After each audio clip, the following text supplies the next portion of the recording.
Alhamdulillahirabbil alamin. Allahumma sholli ala sayyidina Muhammad wa ala ali Muhammad. Amma ba'du. Pembicara Dr. Arif Maftuhin yang berbahagia dan teman-teman semuanya, mahasiswa Fakultas Ilmu Agama Islam dan yang non Fakultas Ilmu Agama Islam dan umum juga. Alhamdulillahirabbil alamin, pagi hari ini kita bisa melaksanakan training penulisan. Jadi ini kita mengadakan karena kegiatannya online semuanya, maka ini kita mengadakan training kepenulisan ada beberapa seri. Yang pagi ini serinya adalah seri tentang kepenulisan jurnal. Nah, ini Mas Arif, saya manggilnya biasanya Mas Arif. Ini Pak Dr. Arif Maftuhin ini teman saya dulu di Kanada ya, sempat 2 bulan, beda kamar tapi di Kanada. Dan untung dulu ada Mas Arif ini yang sudah pengalaman jalan-jalan ke Kanada. Kalau nggak ada, kita akan kesasar di bandara saat itu. Nah, ini harapannya ini Pak Arif, teman-teman adik-adik mahasiswa dibimbing bagaimana cara menulis di jurnal, khususnya jurnal ilmiah, karena yang sesi ini adalah kepenulisan jurnal ilmiah. Nah, kemudian sesi Sabtu berikutnya menulis buku dan juga menulis novel. Nah, nanti juga menulis di koran ya, ada. Atau nanti beberapa yang jurnal ilmiah mau disambung agak sambil penelitian nggak apa-apa. Jadi ini yang serius ini. Saya tahu Mas Arif ini serius menggarap Al-Jamiah dan juga serius penelitian. Nah, harapannya adik-adik khususnya di FIAI UI ini ditulari ilmunya, bagaimana menulis di jurnal, ya biar sip lah. Mas Arif juga tulisannya renyah, saya lihat di Facebook dan di grup-grup itu enak dibaca, maka harapannya kita biar nularin kepada mahasiswa kita bagaimana menulis yang bagus, yang enak. Oke, mungkin itu saja. Terima kasih. Sekali lagi terima kasih kepada pembicara Pak Arif Maftuhin dan juga kepada partisipasi teman-teman mahasiswa semuanya. Mudah-mudahan berkah dan bermanfaat buat kita semua. Kita harus punya, ini mumpung corona ini sebenarnya bisa menjadi berkah. Maksudnya berkah itu karena work from home itu sebenarnya memanfaatkan ini untuk menjadi lebih produktif. Jadi teman-teman sebenarnya ini, teman-teman mahasiswa, kalau mau produktif, inilah saatnya. Dan teman-teman dosen juga sebenarnya saat seperti inilah untuk menjadi produktif. Jadi dihitung, ini corona sudah 3 bulan, tulisan di jurnal saya harus berapa gitu, sampai akhir nanti harus berapa. Atau paling tidak harus melahirkan buku karya berapa. Nah, adik-adik mahasiswa ya begitu. Maka kita fasilitasi sebenarnya untuk ke depan, kita fasilitasi bikin buku. Jadi ini sedang kita setting teman-teman khususnya yang FIAI untuk bikin buku kolaborasi. Kalau yang kolaborasi dosen dengan mahasiswa, saya dengan beberapa mahasiswa itu sudah 2 mau cetak ini sejak corona ini. Nah, mau ketiga, tapi yang sudah cetak 1, yang 1 lagi proses. Nah, teman-teman, saya mau melebarkan lagi yang novel dan kayak bunga rampai. Nah, nanti kita ditunggu infonya, kita akan punya program itu dan kita harapannya partisipasi teman-teman mahasiswa biar bisa ikut. Jadi buku oke, jurnal, ini jurnal pagi ini sama Pak Arif Maftuhin. Kalau juga kolaborasi jurnal juga sebenarnya kita ada program juga untuk jurnal, bahkan beberapa Scopus. Oke, terima kasih. Mudah-mudahan bisa bermanfaat semuanya. Saya titip mahasiswa kita Pak Arif Maftuhin dibimbing. Monggo, terima kasih. Terima kasih. Assalamualaikum warahmatullahi wabarakatuh. Waalaikumsalam warahmatullahi wabarakatuh. Terima kasih kepada Bapak Wakil Dekan, Bapak Dr. Muhammad Rai Purwanto MAG yang telah memberikan sambutan hangat pada pagi yang berbahagia ini. Acara selanjutnya yaitu acara training online kepenulisan karya ilmiah bagi mahasiswa Fakultas Ilmu Agama Islam Universitas Islam Indonesia, yaitu dengan judul Cara Mudah Publikasi di Jurnal Ilmiah. yang akan dibawakan langsung oleh beliau, Dr. Arif Maftuhin, MAG, MIS, dan akan dimoderatori oleh Bapak Muhammad Mizan Habib, MPDI. Beliau adalah dosen Fakultas Ilmu Agama Islam, program studi Pendidikan Agama Islam, sekaligus Kaprodi di program studi Pendidikan Agama Islam. Waktu saya serahkan kepada moderator. Terima kasih. Oke, terima kasih Mas Hamdan. Assalamualaikum warahmatullahi wabarakatuh. Waalaikumsalam warahmatullahi wabarakatuh. Waalaikumsalam warahmatullahi wabarakatuh. Bismillah, alhamdulillah, la haula wala quwata illa billah, mabadu. Selamat pagi Bapak Ibu semuanya, wabil khusus Bapak Dr. Arif Maftuhin, MAG, MIS. Alhamdulillah pagi hari ini sakit kepanggih oleh Pak Arif. Setelah kemarin saya tanya-tanya ke panitia kenapa saya ditunjuk sebagai moderator, katanya masih ada saudara dengan Pak Arif begitu. Setelah saya cek ternyata tulisan Pak Arif di Facebook sangat renyah kalau kata Pak Roy tadi, dan setelah saya cek lagi ternyata bagian dari inisiator yang menulis buku Santri Kaliwates. Melihat kata Kaliwates, lalu kemudian saya cek lagi ternyata senior saya jauh, ngoten nggih. Nggih, alhamdulillah Pak Arif saged silaturahim begitu di forum ini. Sebenarnya kalau nama Pak Arif Maftuhin sudah lama saya dengar, tapi kalau beliau merupakan senior kami di MAPK Jember baru kemarin-kemarin saya tahunya begitu. Alhamdulillah, mudah-mudahan ini menjadi titik awal untuk silaturahim begitu. Baik teman-teman semuanya, mahasiswa-mahasiswi Fakultas Ilmu Agama Islam Universitas Islam Indonesia ataupun mahasiswa-mahasiswi yang lain dari program studi yang lain, dan mungkin juga ada mahasiswa-mahasiswi yang S2 dan S3 di sini, karena setelah tadi panitia nge-share link itu ternyata juga banyak mahasiswa yang sedang S3 khususnya tertarik. Salah satu yang menjadi daya tariknya adalah pembicaranya. Pembicaranya Pak Arif Maftuhin, karena mungkin banyak karya yang sudah Pak Arif lahirkan begitu. Kalau saya baca di CV beliau itu berbagai macam publikasi sudah sangat banyak sekali, baik dalam berbentuk buku, lalu kemudian jurnal, lalu kemudian chapter-chapter di buku atau di artikel di media massa. Nah, pengalaman inilah nanti yang kemudian mudah-mudahan bisa tertular kepada teman-teman mahasiswa ataupun dosen begitu, nggih.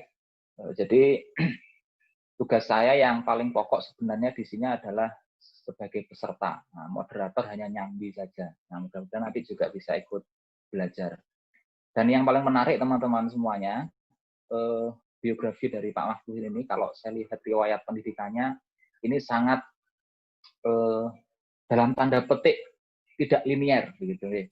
Jadi ini kalau selama ini mungkin banyak yang kemudian menempuh jenjang pendidikan itu lurus-lurus saja begitu ya. Kayak saya semisal S1 PAI, S2 PAI begitu. Nanti mau S3 masih mikir apa ini gitu.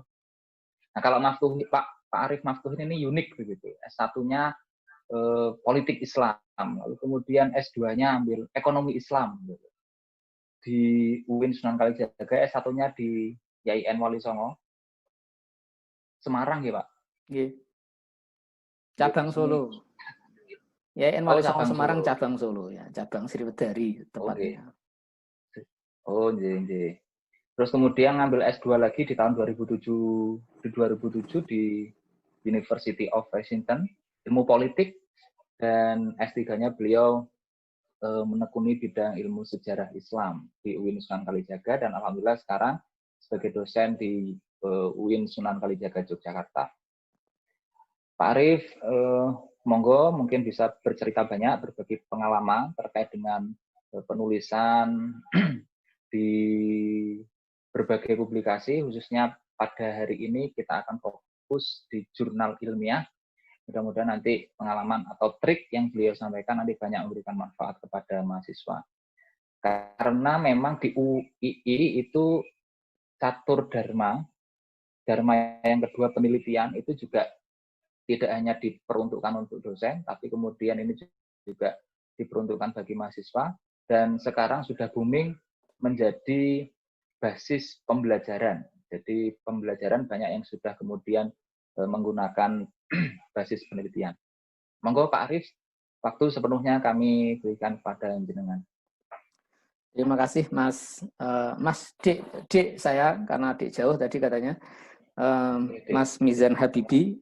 Saya tadi juga ngecek di Google, yang saya bilang sama istri saya itu semakin merasa tua gitu, karena ternyata moderatornya lahir tahun 91. Saya kelas 2 di MAPK itu ya, 91. Jadi dengan lahir saya sudah di MAPK gitu. Jauh sekali umurnya itu. Masih procot itu. Nah, saya sudah hampir selesai itu di MAPK. Pak Roy yang saya hormati, mana Pak Roy masih gabung di kita nggak ini Pak Roy? Kelihatannya bangun tidur ya Pak Roy itu sekarang ya. Oh. Ya. Pak Roy ini kalau malam tahajud, jadi setelah sholat subuh tidur, terus kemudian bangun lagi kayaknya. Saya terakhir ketemu kapan Pak Roy? Gimana? Kita terakhir ketemu kapan Pak Roy? Lama sekali ya nggak ketemu ya? Lama, tapi ketemu online terus sering. Ya, karena seingat saya waktu ketemu masih punya rambut itu. Jadi kok sekarang sudah nggak punya rambut. Ini ikut program apa itu Pak Roy? Mau profesor ini. Jadi kok sudah lupa saya sama Pak Roy tadi. Ya, terima kasih waktu yang diberikan Pak Roy. Insya Allah saya enggak, memang saya tidak akan cerita presentasi banyak. Nanti kalau misalnya waktu kita lebih banyak, nanti mungkin akan lebih enak kalau kita ngobrol saja gitu. Dari yang sudah saya siapkan, saya sebenarnya saya siapkan. Jadi nanti kita akan kurang lebih berbicara beberapa hal yang terkait dengan publikasi ilmiah ini. Gitu. Judulnya sebenarnya menipu sebenarnya saudara-saudara, tapi itulah cara menjual buku kan. Jadi covernya itu apa? Cara mudah publikasi ilmiah gitu. Saya kayaknya ikut-ikutan orang jualan kulwab itu yang menjanjikan pelatihan penulisan dengan cara cepat. Tapi sebenarnya kalau kita mau jujur ya tidak semudah yang dijanjikan gitu ya. Tapi saya memang yakin bahwa sebenarnya mudah, terutama kalau sudah tua seperti saya ini, sudah bertahun-tahun ngurusi publikasi begitu ya. Sebenarnya tidak ada yang susah lagi. Cuman kadang waktunya aja yang susah untuk bisa publikasi lebih banyak gitu ya. Jadi seperti disampaikan tadi, kita akan sharing khusus untuk publikasi jurnal ilmiah. Ini khusus sekali, dan karena itu nanti saya juga tidak akan kemana-mana, insya Allah fokus ke bagian itu gitu ya. Oke. Bisa enggak? Ini bisa dilihat ya Bapak Ibu sekalian. Ini pesertanya mahasiswa semua ini. Ada dosen juga, ada yang masuk FYI, yang luar FYI juga ada. Umum juga ada, Pak. Oh ya, ada umum juga ya. Ini agak susah kalau pesertanya macam-macam begitu. Susah ngomongnya gitu maksud saya. Kalau ada dosen kan saya nggak boleh bully. Kalau ada mahasiswa kan saya tinggal membuli.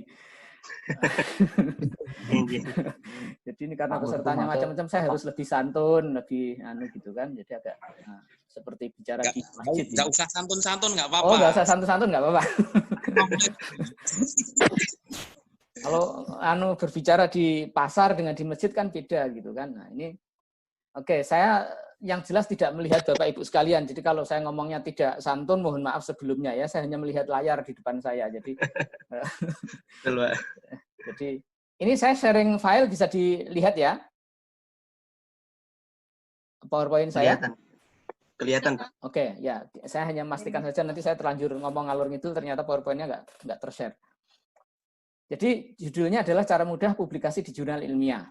Oke, saya bilang tadi bahwa mudah itu ya memang beberapa hal memang mudah gitu ya, tetapi juga nanti akan kita lihat mengapa mudah gitu kira-kira. Mengapa mudah? Karena tetangga saya ada yang namanya Bu Mahmuda. Ya, jadi karena tulisan ilmiah itu sebenarnya tidak perlu mengarang. Kalau ada sesi besok di kelas ini yang akan dijanjikan itu ada kelas apa namanya menulis novel sama cerpen apa novel ya. Tulisan ilmiah itu menurut saya mudah karena kita tidak perlu mengarang gitu. Nah, saya tidak tahu sampai sekarang saya belum berhasil membuat novel dan karena itulah saya menganggap bahwa tulisan ilmiah lebih sulit daripada bikin novel gitu. Jadi mudah karena tidak perlu mengarang, itu yang sudah pasti. Nah, mengarang itu pekerjaan yang paling susah menurut saya ya. Tidak gampang kita itu bisa mengarang gitu.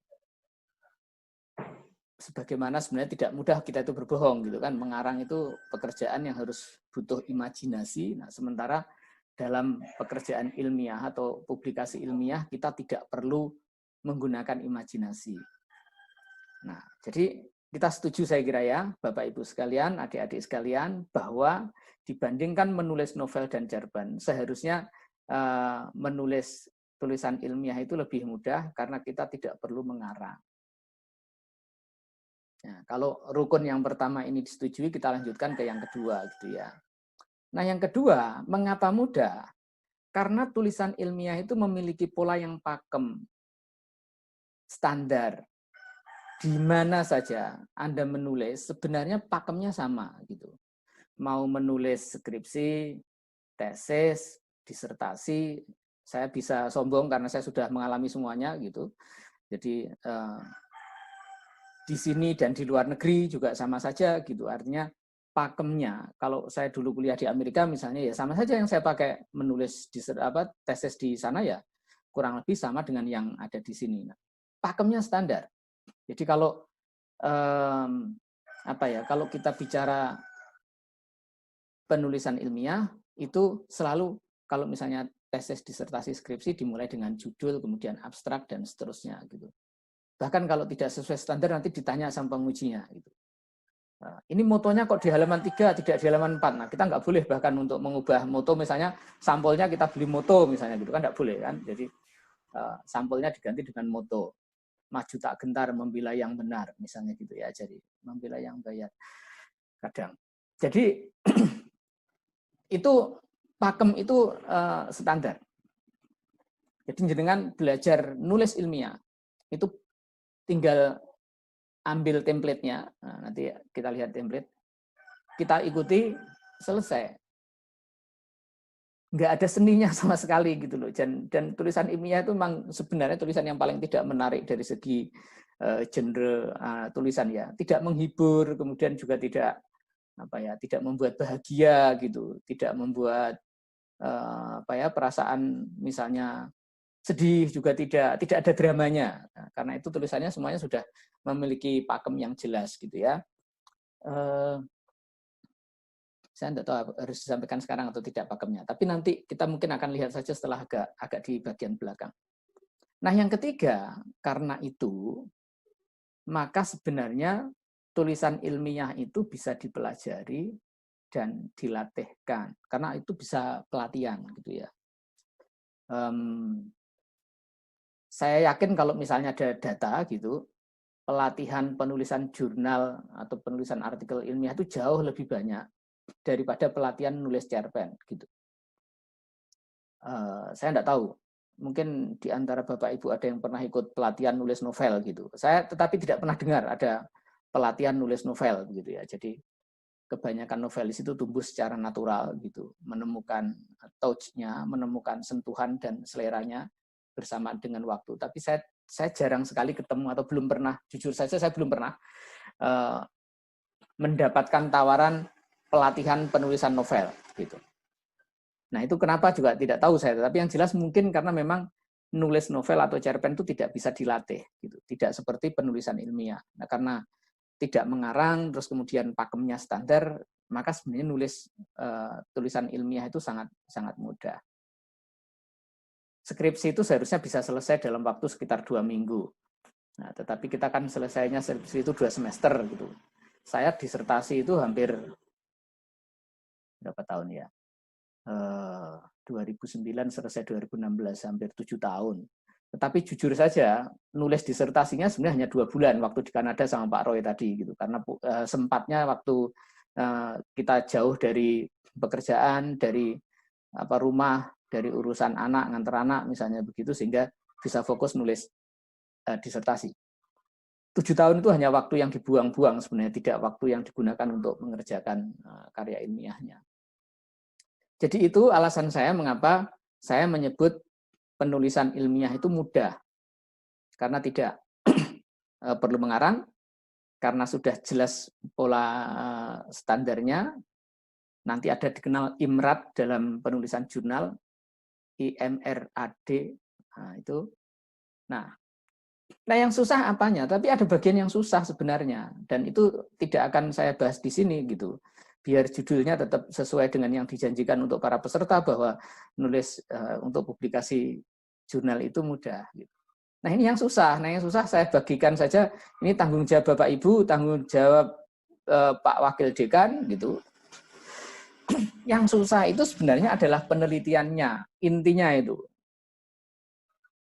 Jadi backbone atau kerangka, pondasi dari sebuah tulisan ilmiah itu adalah penelitian. Nah, yang susah itu di penelitiannya. Kita sering mengabaikan itu, dan sebagai editor jurnal yang sudah cukup lama gitu, saya merasa bahwa sekitar 80% artikel yang dikirim ke jurnal, termasuk jurnal sekelas Al-Jamiah itu, tidak berbasis penelitian, entah itu penelitian yang baik atau penelitian yang jelek gitu ya. Jadi tidak berbasis penelitian. Menulis jurnal dianggapnya sama dengan menulis novel. Penulis novel aja sebenarnya pakai penelitian ya, tetapi banyak orang menulis, saya sering menggunakan istilah ini, mohon maaf, bukan saya menganggap itu jelek, tetapi saya sering mengatakan kadang orang tidak bisa membedakan menulis ilmiah dengan menulis khutbah. Gitu. Sekali lagi bukan karena khutbah itu jelek ya, khutbah itu baik pada tempatnya dan waktunya. Gitu. Tapi kalau jenengan nulis artikel bergaya khutbah, nah nanti apa bedanya? Jadi ustadz dengan jadi peneliti gitu ya. Jadi kalau ustadz itu kan tidak perlu penelitian. Jenengan tinggal manggung, saya juga kadang ustadz begitu, kadang-kadang tinggal manggung naik mimbar gitu, kemudian mengutip firman Allah, Allah Subhanahu wa taala berfirman, qala Allah taala fi kitabihil aziz, ya ayyuhalladzina amanu kutiba alaikumusiyam. Misalnya. Lalu kita mengatakan Allah Subhanahu wa taala itu mewajibkan kepada kita untuk berpuasa. Pernah penelitian kita wawancara dengan Allah? Enggak gitu. Ya sejauh yang kita tahu saja, kita baca buku, kita baca tafsir gitu, tetapi tidak pernah kita sendiri. Butuh penelitian untuk membuktikan apakah Allah, membuktikan secara ilmiah gitu, apakah Allah mewajibkan kita berpuasa. Jadi metode yang kita pakai metode interpretasi tadi. Jadi tidak, ya tentu yang baik tentu menggunakan referensi dan seterusnya. Tetapi kita dalam kehidupan sehari-hari ketika menjadi khotib itu ya tidak perlu penelitian. Misalnya sekarang lagi musim corona, ya siapapun bisa naik ke atas mimbar kemudian tiba-tiba berbicara tentang hikmah di balik wabah corona gitu, menurut Islam. Ya kita duga-duga saja gitu, hikmah itu tidak pernah kita penelitian gitu untuk membuktikan apakah hikmah itu yang kita duga-duga sebagai hikmah itu benar-benar terjadi di lapangan atau tidak. Jadi backbone-nya adalah penelitian. Nah, monggo nanti kalau mahasiswa silahkan ketika menulis skripsi digunakan dan dimanfaatkan sebaik-baiknya gitu untuk latihan penelitiannya. Gitu. Nah, yang saya maksud penelitian tentu nanti diuraikan lebih lanjut, lebih mendetail oleh pelatihan penelitian saya kira ya. Entah Anda menggunakan penelitian lapangan atau penelitian yang sifatnya literatur. Nah, itu hanya soal jenis penelitiannya, tetapi penulisan ilmiah itu tidak bisa terjadi tanpa penelitian. Jadi tidak bisa ya, kita tiba-tiba di perpustakaan nulis begitu, tidak bisa tanpa penelitian. Oke. Nah, yang kedua adalah yang sabarnya. Penelitian ilmiah itu umumnya tidak bisa instan. sebagai pengelola jurnal, saya sering ketemu dengan orang-orang yang seperti ini. Artikel baru masuk, terus kemudian nanya, Pak, ini bisa nggak terbit bulan depan misalnya? Atau Pak, bisa nggak ini diterbitkan? Ya, saya mau Pak, ini mau ujian disertasi, syaratnya harus publikasi di jurnal misalnya begitu. Seolah-olah pekerjaan publikasi ilmiah itu adalah pekerjaan instan. Tidak. Kemarin saya baru baca status teman saya, Najib Burhani, yang barusan publikasi di Muslim World itu. Dia cerita bahwa naskah itu sudah ditulis sejak 2015. Jadi 5 tahun hanya untuk publikasi sebuah artikel gitu. Nah, 5 tahun itu kan lama dan butuh kesabaran yang luar biasa dibandingkan kalau kita bikin status di Facebook tinggal duduk terus kemudian upload gitu ya. Jadi publikasi yang sangat cepat gitu. Nah, ini kita yang pertama. Jadi langkah pertamanya apa? Yang pertama adalah mengenal dunia jurnal. Ini barang sepele sebenarnya kalau bagi orang yang sudah lama malang melintang di dunia publikasi ilmiah. Tetapi saya menemukan bahwa ada banyak penulis yang bahkan tidak paham dunia perjurnalan ini. Gitu. Jadi orang mau, katakanlah orang mau main sepak bola, tetapi tidak kenal lapangannya, gitu. Tidak tahu di mana gawangnya misalnya gitu. Main sepak bola, bahkan pintu masuknya ke stadion saja dia tidak tahu. Jadi orang pengen main sepak bola, tetapi tidak tahu dunia sepak bola. Misalnya, wah saya merasa pinter nih, gitu. Lalu kemudian pengen main sepak bola, langsung saja pergi ke Inggris, gitu, ke London, dan pengen main lawan Arsenal misalnya gitu, atau Chelsea. Nah, misalnya, ini kan orangnya tidak tahu diri gitu kan, orang siapa dari kampung gitu merasa sudah bisa main bola, di kampungnya terkenal sebagai Little Messi misalnya gitu, terus datang ke Inggris dia, nah itu karena dia tidak tahu dunia sepak bola. Ya kalau dia tahu sepak bola gitu, mungkin dia perginya tidak ke London, dia mainlah dulu ke Mandala Krida gitu kan, ngecek apakah dia lolos untuk bahkan untuk masuk tim sekelas PSIM gitu, atau ke Stadion Pacar di rumah di sebelah rumah saya, kebetulan tinggal di dekat Stadion Pacar Sultan Agung Bantul, sehingga kita tahu dunia jurnal juga begitu gitu ya. Jadi kita tidak bisa tiba-tiba ujuk-ujuk gitu kirim artikel gitu tanpa tahu siapa diri kita dan siapa jurnalnya gitu. Oke, jadi kita harus tahu dulu cara menemukan jurnal yang cocok untuk kita itu apa. Jadi masing-masing kita itu kan sebenarnya di dunia perjurnalan itu punya tipe, punya spek gitu ya, punya spesifikasi khusus kita sebagai penulis itu. Maka kita harus menemukan jurnal yang cocok dengan spek kita, tidak asal gitu. Nah, menentukan levelnya. Setelah menentukan jurnalnya ketemu, levelnya gitu. Kita ini sebenarnya penelitiannya apa, levelnya apa. Misalnya begini, dengan penelitian tentang metode pembelajaran akidah akhlak di SMP Muhammadiyah 9 Pasar Telo itu misalnya. Lalu jenengan kirimkan artikelnya ke jurnal Al-Jami'ah misalnya gitu. Bukan kok Al-Jami'ahnya sombong gitu, tetapi signifikansi penelitian di Pasar Telo itu tidak cukup untuk ke level jurnal internasional seperti yang diharapkan di Al-Jami'ah gitu. Jadi kalau impact-nya yang diinginkan adalah internasional, ya penelitiannya harus punya level yang secara internasional itu cocok gitu. Sama seperti sepak bola tadi, kalau Anda levelnya Liga Indonesia misalnya, terus kemudian Anda ngejar bisa masuk ke Liga Inggris, dapat paspor aja mungkin enggak gitu. Jadi jangankan masuk main gitu kan. Jadi tidak level gitu kan. Jadi kita harus tahu diri level kita apa, penelitian kita seberapa, levelnya apa. Kalau enggak ya nanti ditolak gitu kan. Dan saya beritahu bahwa 80% naskah itu ditolak karena levelnya yang tidak tepat tadi. Nah, tadi menemukan jurnal, yang sekarang memilih jurnal. Setelah ketemu levelnya tadi ya, jadi kalau menemukan, nanti akan saya beri contoh setelah 3 poin ini. Jadi kita memilih jurnalnya, ketemu levelnya, oh iya ini levelnya adalah level Kalau di Indonesia ya, di Indonesia itu ada misalnya pelevelan itu dibuat antara S1 sampai S6. S1 yang paling tinggi, jurnal Sinta 1 yang paling tinggi, kemudian S6 yang paling rendah. Jadi kalau kita tahu sudah level kita, ya sudah.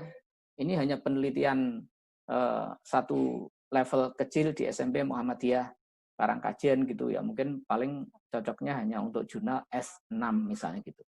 Jadi kalau kita sudah bisa memilih jurnal yang di S6, maka ya kalau kita kirimkan insya Allah nggak usah nunggu lama-lama pasti terbit. Karena jurnal ilmiah dengan level S6 itu biasanya kekurangan artikel. Oh jangankan S6 ya.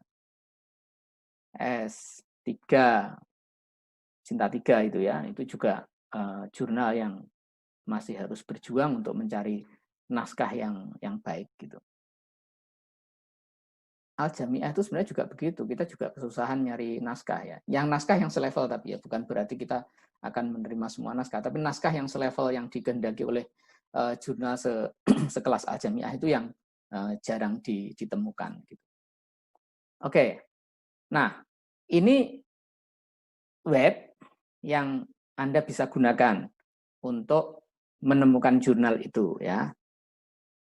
Kita punya Moraref namanya. Kalau ini kan mayoritas anak PAI ya, PAI Pendidikan Agama Islam di FAI atau FAI Islamic Studies. Jadi nanti Bapak Ibu sekalian bisa berkunjung ke website ini. Biar kita live saja websitenya.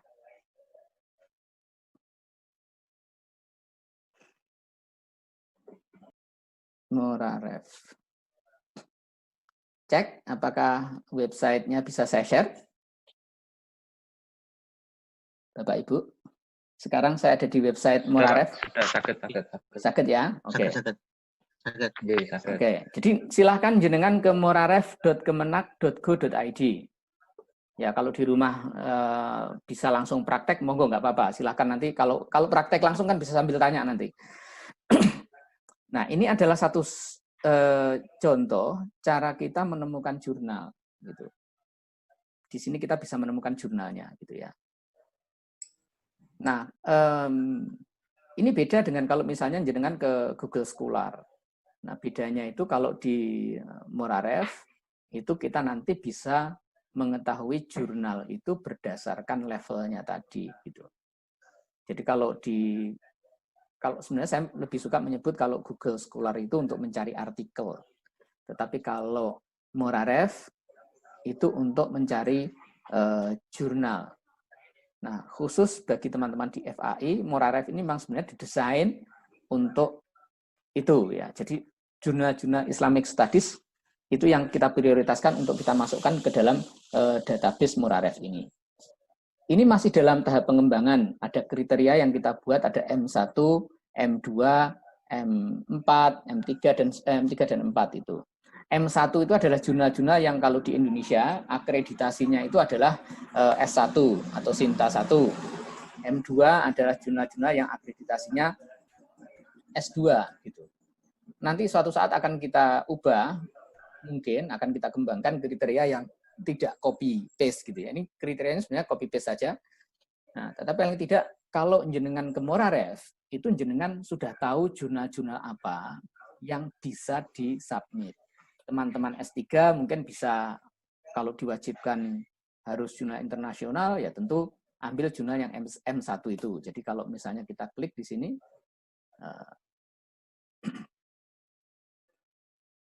akan muncul 5 jurnal yang kategorinya adalah M1 itu. Ini kita, seperti saya sampaikan tadi, menemukan jurnalnya.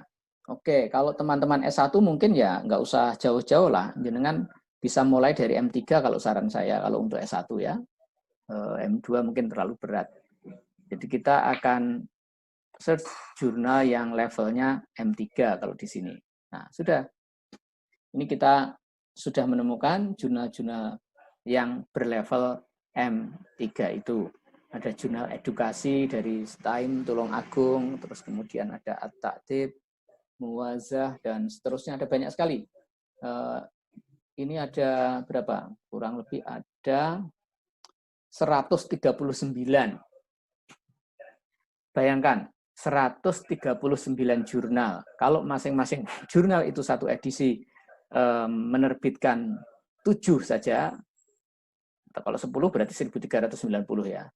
Jadi kurang lebih 1.000 artikel yang mereka butuhkan. Dan saya beritahu bahwa hampir semua jurnal ini butuh naskah. Gitu.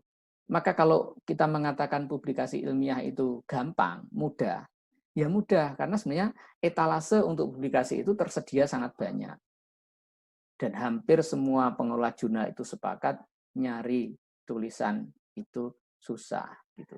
Jadi lebih susah cari tulisannya sebenarnya daripada menerbitkannya. Gitu. Anda cek saja lah, ini nanti mayoritas jurnal-jurnal ini pasti terlambat.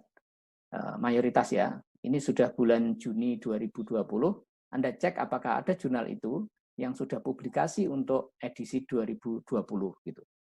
Anda cek, oh ini 2019, oh berarti 2020 bahkan belum. Bahkan mungkin baru ada yang 2018 mungkin ya. Sehingga bisa Anda tebak bahwa jurnal itu pasti butuh naskah. Gitu. Oke, jadi itu adalah cara yang menurut saya bisa dilakukan. Jadi saran saya, rekomendasi saya, silahkan Anda menggunakan jurnal, bukan jurnal namanya. Kita gunakan Moraref untuk mengecek apakah kita bisa menemukan jurnal yang pas dan cocok untuk kita gitu ya. Jadi nanti Bapak Ibu, teman-teman mahasiswa silahkan saja. Jangan ragu-ragu untuk ngecek ke jurnal-jurnal itu. Oke. Kita akan kembali ke PowerPoint-nya. Moraref alamatnya di moraref.kemenak.go.id. Kalau di Google bisa saja diketik Moraref gitu, pasti akan diarahkan oleh Google ke alamat Moraref tadi. Oke, kita akan kembali ke PowerPoint-nya.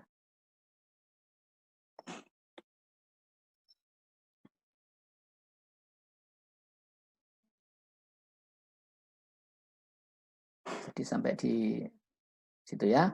Nah, setelah kita mengetahui dan memilih jurnal yang tepat, maka yang harus kita lakukan adalah tahu diri posisi kita, saya menyebutnya ya.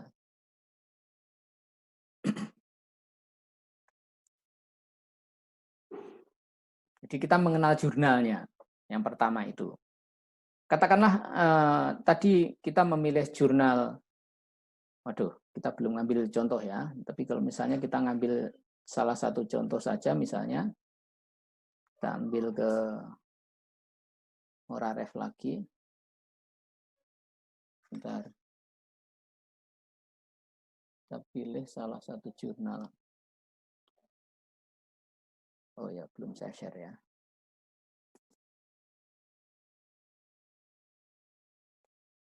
Kita coba sharing kembali di Moraref-nya.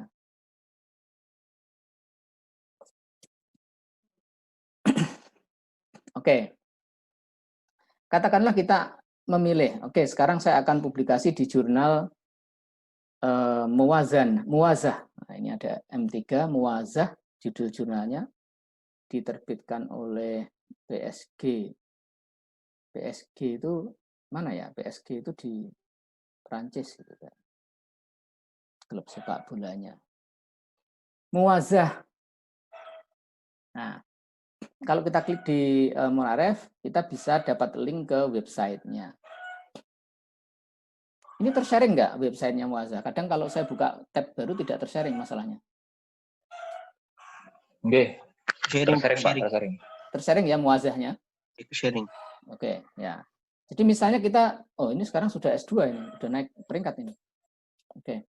Tadi di Moraref masih M3 ya, tapi nggak apa-apa lah. Katakanlah kita mau publikasi di jurnal Muwazah itu. Maka yang pertama kali kita adalah mengenal jurnal ini. Nah, jurnal ini apa sebenarnya gitu ya. Anda perhatikan mulai dari about the journal misalnya. Kita cek oh ini kajian gender, berarti kalau kita nulis tentang gender dan anak, kita bisa mengirim ke sini, skopnya adalah itu, gitu ya. Naskah diterima akan publikasi setelah melalui proses mekanisme seleksi naskah dan seterusnya, terbit setiap bulan Juli dan Desember. Hal begini sebenarnya sudah bisa kita ketahui dari jurnal, tetapi saya sering sekali menerima email atau WA dari calon penulis yang menanyakan, Pak, terbitnya kapan? Nah, misalnya gitu. Ini kadang kita itu sebagai pengelola jurnal merasa sedih gitu ya. Kita sudah dodolan begini masih ditanya hal yang sifatnya dasar seperti kapan terbitnya. Padahal semua jurnal itu bisa mencantumkan kapan terbitnya ini kan setiap bulan Juli dan Desember misalnya di jurnal ini. Oke. Nah, terus kemudian kita kenal jurnalnya itu dari editornya. Ya, kita mengenal editorial tim itu bukan mau cari jalan pintas ya, tapi paling tidak kita tahulah siapa sih yang jadi editorial jurnal itu. Ada Bu Marhumah. Bu Marhumah itu teman saya. Ada Pak Muhammad Yusuf, saya tidak kenal karena orang UGM, saya orang UIN. Nah, terus kemudian ada siapa ya? Saya hanya kenal satu kayaknya, Bu Marhumah sama Bu Susminingsih. Bu Susminingsih itu teman sekelas saya dulu.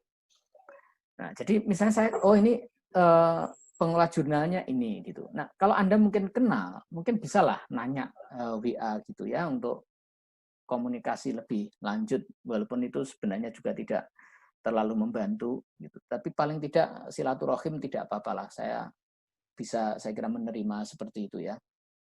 Oke. Kita tahu itu, terus kemudian kita buka arsipnya, archive kita klik, kita cek jurnal ini seperti Anda lihat volume terakhirnya 2019. Nah, ini lumayan kalau untuk jurnal 2019 sudah terbit itu lumayan tertib ya. Kalau 2020 jangan harap terbit karena biasanya memang Juni. Ini kan Juni dan Desember ya. Berarti nanti akhir Juni baru terbit itu. Kalau dia on time saja dia Juni baru terbit. Nah, tapi kita bisa melihat dari jurnal ini, misalnya kita cek, buka isinya, kemudian kita pelajari judul-judul artikelnya. Wah, ini bisa bahasa Inggris berarti, oh bisa bahasa Indonesia juga. Yang penting kita kenali saja lah tipe jurnalnya seperti apa, kita klik PDF-nya paling tidak untuk mengetahui kualitas tulisannya. Oh ini bagus ini misalnya gitu kan, Anda baca di situ ya. Tipenya, oh dimulai dengan kata pengantar yang seperti ini kita cek untuk mengetahui jurnal ini seperti apa seleranya. Mengapa kita harus melakukan itu? Karena memang saya akan buat analogi seperti kita mau menikahi seseorang nanti ya. Jadi Anda harus kenal selera sasaran Anda itu gitu. Jadi sukanya apa sih sebenarnya gitu. Kita harus paham itu. Calon mertua. Calon istri. Bukan calon mertuanya, ini calon istrinya ini. Jadi kita tahu jurnal ini sukanya yang begini. Nah, contoh ya, kalau Anda nanti buka Al-Jami'ah itu nyaris tanpa tanpa gambar, tanpa tabel. Jadi kalau Anda mengirimkan artikel ke Al-Jami'ah, gitu, bisa jadi ditolak hanya karena ada tabelnya, gitu. Karena ada gambarnya misalnya gitu. Kenapa? Ya karena kita malas saja, layout gambar itu kadang susah sekali gitu. Jadi kalau begitu kalau mengirim ke sana nanti gambar diganti dengan deskripsi misalnya gitu ya. Jadi tidak harus gambarnya dimuat gitu. Kita harus berkompromi dengan selera jurnal itu. Tujuannya begitu mengenal jurnal itu. Silahkan Anda kenali jurnal itu dengan baik. Jadi jangan sampai ngirim sebelum Anda kenal gitu.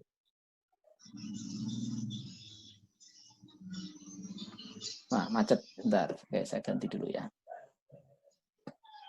Jadi, kita sering di Al-Jami'ah itu ketemu dengan orang-orang yang menurut kami tidak kenalan dulu dengan Al-Jami'ah gitu.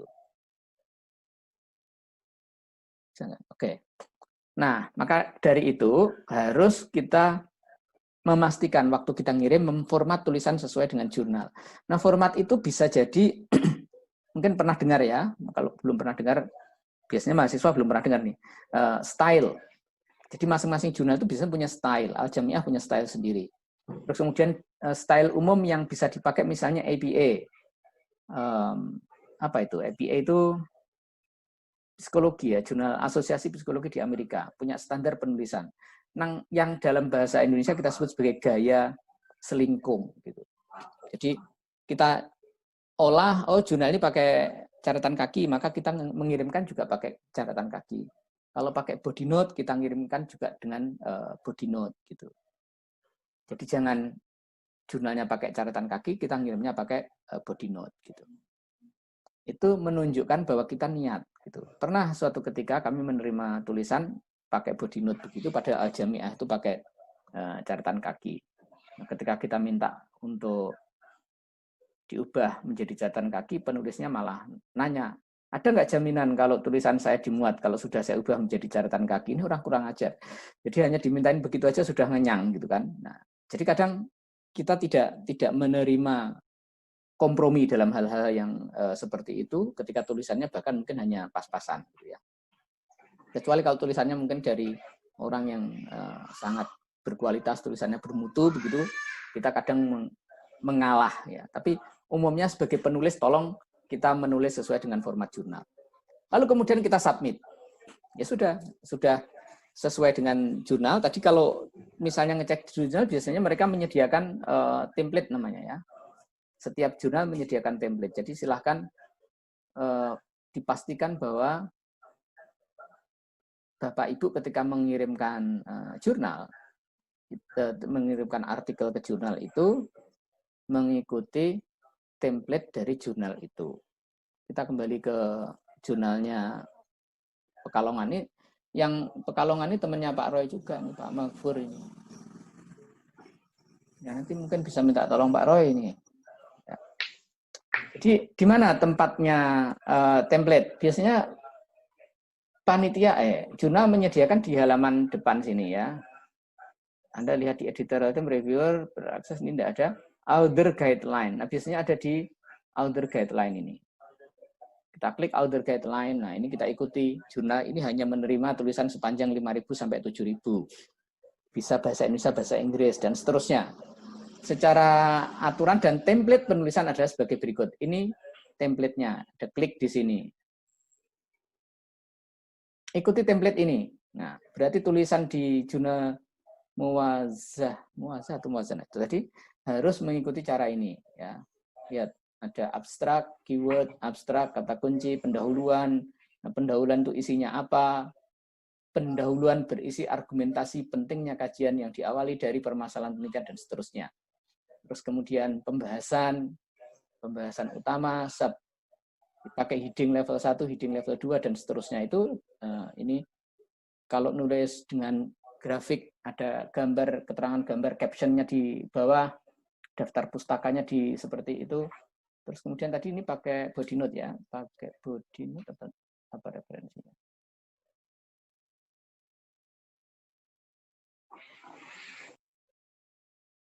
Ya, pakai body note seperti ini, body note dan body note-nya mencantumkan dengan lengkap halamannya. Jadi jangan sampai, ini yang paling banyak kita temui, orang suka menggunakan mentang-mentang body note terus halamannya nggak dipakai. Misalnya Bourdieu 2010. Emang kita tahu di halaman berapa dia mengatakan itu gitu kan. Nah, jadi tolong yang belum terbiasa, tolong dibiasakan untuk memastikan halamannya. Kecuali memang Anda merujuk buku itu secara keseluruhan bahwa Bourdieu pernah menulis buku apa. Nah, kalau hanya mengatakan pernah menulis buku apa, mungkin hanya tahunnya nggak apa-apa. Tapi ketika kita menyampaikan gagasan dari penulis itu, menyebutkan halaman itu sifatnya wajib sebenarnya. Karena nanti jangan-jangan Anda nggak paham. Terus kita mau ngecek, nah, ternyata salah paham misalnya gitu ya. Jadi ini membantu kita, pembaca, untuk klarifikasi. Oke. Jadi itu di format sesuai dengan jurnal, lalu nanti akan diisi juga dengan template yang disediakan oleh jurnal.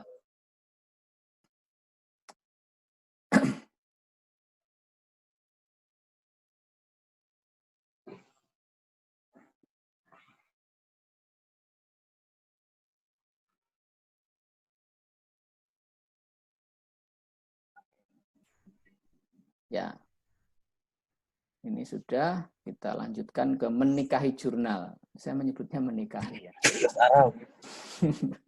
Tak judulnya juga menikahi. Jadi setelah mengajukan lamaran tadi ya. Submit itu kan sama dengan melamar. Oke.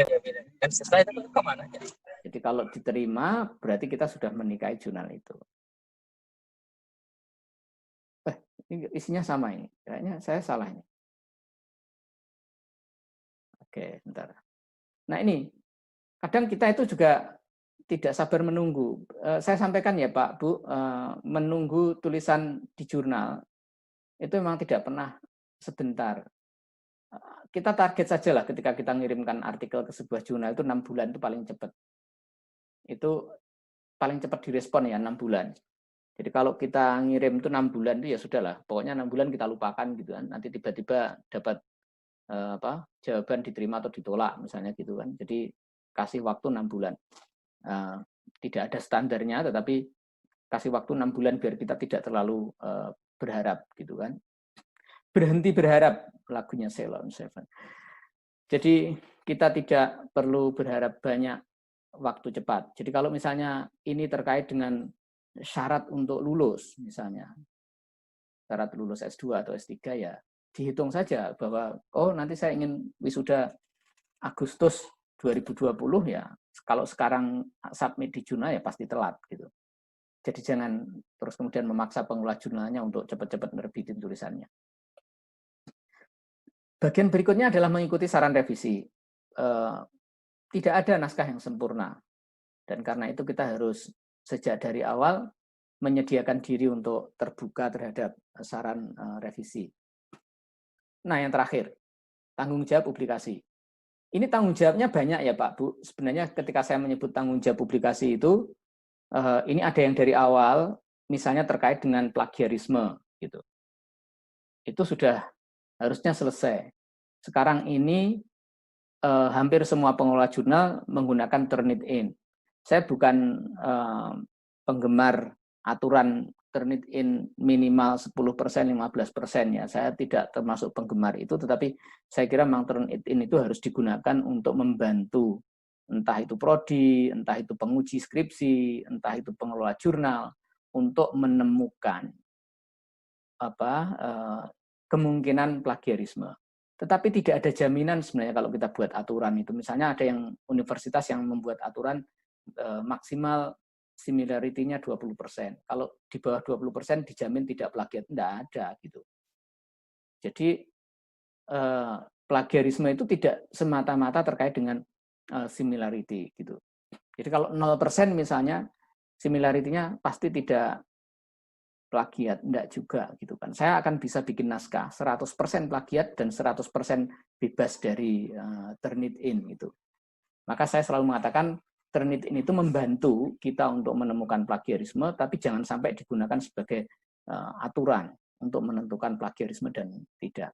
Nah, kita jadi punya tanggung jawab seperti itu. Biasanya pengelola jurnal akan minta orang untuk menandatangani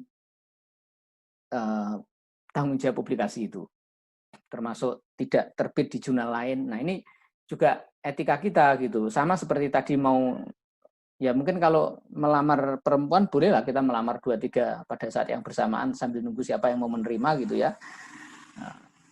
Pura-pura mencintai semuanya.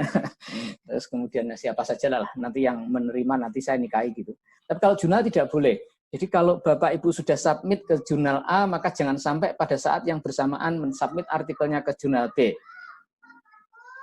Kasihan pengelola jurnalnya, karena saya sudah berkali-kali jadi korban seperti itu. Kita itu sudah investasi waktu, tenaga, pikiran gitu untuk memperbaiki naskah, tiba-tiba ketika kita mau terbitkan, penulisnya bilang, oh maaf sudah terbit di tempat lain begitu. Itu yang patah hati pengelola jurnalnya, dan itu sakit hatinya bisa berabad-abad dan Anda bisa di blacklist oleh pengelola jurnal. Kalau dia punya teman pengelola jurnal, dia juga akan minta tolong blacklist orang itu gitu. Nanti Anda sendiri yang rugi. Kita akan bikin pengumuman bahwa si A itu double submission gitu. Sehingga semua pengelola jurnal nanti akan memblacklist kita gitu. Nah, karena itu sabar, submit sampai ditolak baru submit ke tempat lain. Itu adalah bagian dari tanggung jawab kita untuk publikasi ilmiah.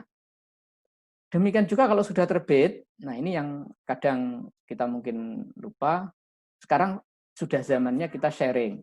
Kalau terbit, kalau bisa ya kita share kemana-mana gitu, biar jurnalnya dapat view banyak, Jadi jangan terus kemudian artikelnya diunduh, PDF-nya di-share, kasihan jurnalnya. Jadi mending linknya dibantu di-share agar jurnal itu juga mendapat visit yang banyak, karena visit yang banyak itu mempengaruhi ranking jurnal di Google dan akreditasi dan seterusnya. Nah, saya kira itu pokok-pokoknya yang terkait dengan publikasi ilmiah. Semoga gambaran umum tadi bisa membantu teman-teman mahasiswa untuk bisa punya gambaran kalau publikasi ilmiah itu seperti apa.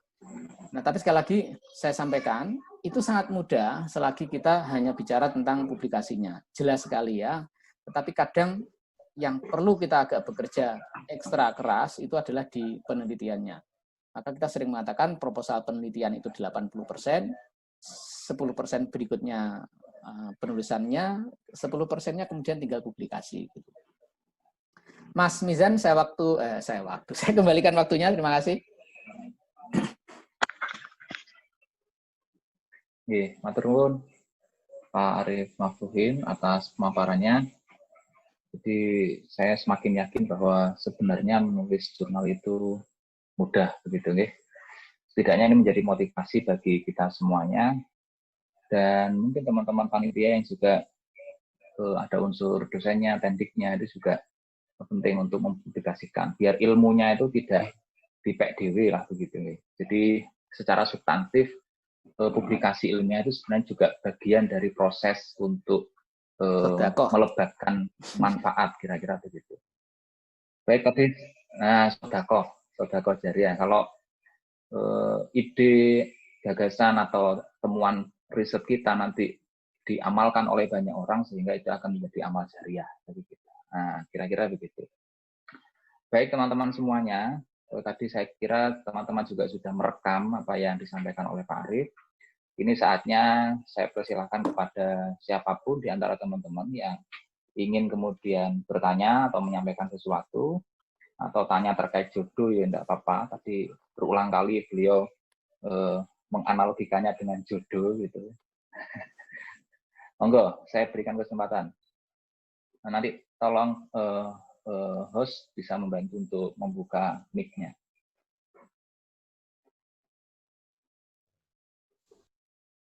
Mungkin bisa dinyalakan videonya kalau ingin tidak bertanya langsung, silakan.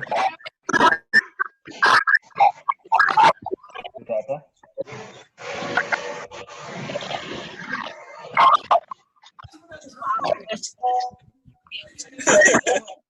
Sebentar, ada? Sudah ada? Saya, Pak. Ini monggo. Ya, yang mana? Saya dulu, Pak. Oh, nggih. Saya kebetulan saya PAI Bu Junana. Nggih. Ini terima kasih Pak Arif Maftuhin, ilmunya luar biasa. Saya memang awam sekali tentang jurnal mempublish di jurnal ilmiah. Dan ini luar biasa, saya dapat ilmu yang sangat baru. Untuk pertama kalinya saya mendapatkan ilmu seperti ini, dan sekali lagi terima kasih. Ilmunya sangat bermanfaat. Pertanyaan saya, karena baru belum pernah mengenal jurnal, saya pengen mungkin bisa diberikan contoh langkah-langkah mensubmit ke jurnalnya gitu. Kayak tadi kan sudah ada prakteknya di muazah tadi, mungkin diberikan contoh langkah-langkahnya supaya kita lebih mudah. Mohon maaf mungkin karena memang lewat live, jadi memang kalau agak-agak ya sinyalnya naik nyambung agak lelet gitu ya. Jadi mungkin bisa diberikan contoh langkah-langkah mensubmit ke jurnal gitu. Kayak tadi tuh Mas dipraktekkan tadi kayak. Nah, dicontohkan gitu kan. Tadi kan dicontohkan buka jurnal, kemudian buka autornya, kalau bisa dicontohkan mensubmitnya gitu, supaya lebih jelas karena intinya ke situ sebenarnya. Terima kasih itu Bu Nur Aini. Bu Nur Aini dari mana, Bu? Dari mana Ibu? Dari S2 PAI, Miai. Oh, Miai. Ya. Oh, oke. Sekarang ngajar napa pripun, Ibu? Saya di Kemenak Bantul. Ini Bu Nur Aini yang Bu Nur Aini yang biasa saya kirimi uang tiap bulan itu bukan? Iya, Pak. Contohnya Pak Arif Maftuhin. Satu kampus. Oh iya. Oh gitu Apunten, ya. Pak Jadi Arif. sudah. Saya kenal lewat Mungkin beliau. nanti kalau kenal kurang banget. kalau kurang puas ya nanti kalau kurang puas sakit sowan langsung ke Kalau rumahnya kurang Pak. puas itu keterlaluan Iya, karena itu. tiap bulan sudah saya kirimi itu beliau itu.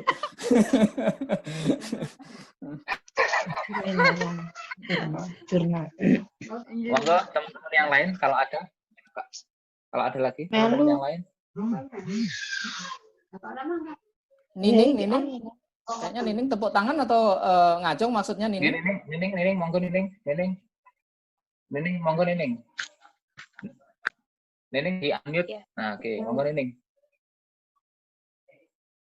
Terima kasih untuk kesempatannya, Pak. Saya izin bertanya. Saya adalah mahasiswa akhir di PAI UIN. Pertanyaan saya ada 2. Jadi tadi kan ketika kita mengenal jurnal, kita harus tahu cari jurnal yang cocok, terus kita juga harus tahu level jurnal kita. Nah, ketika kita ingin mensubmit ke sebuah jurnal, kita harus menentukan sendiri level kita, atau bagaimana ya, Pak?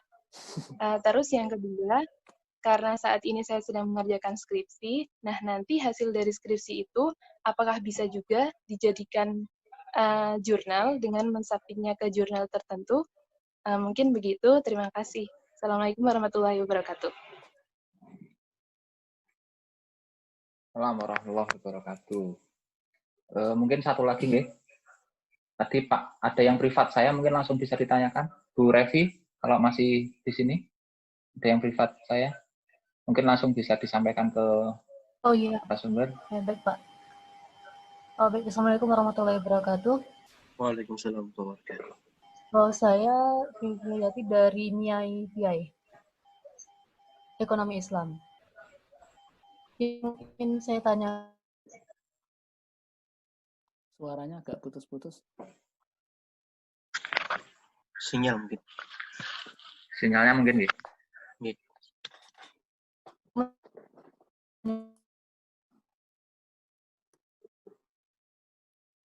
Saya nggak bisa mendengar.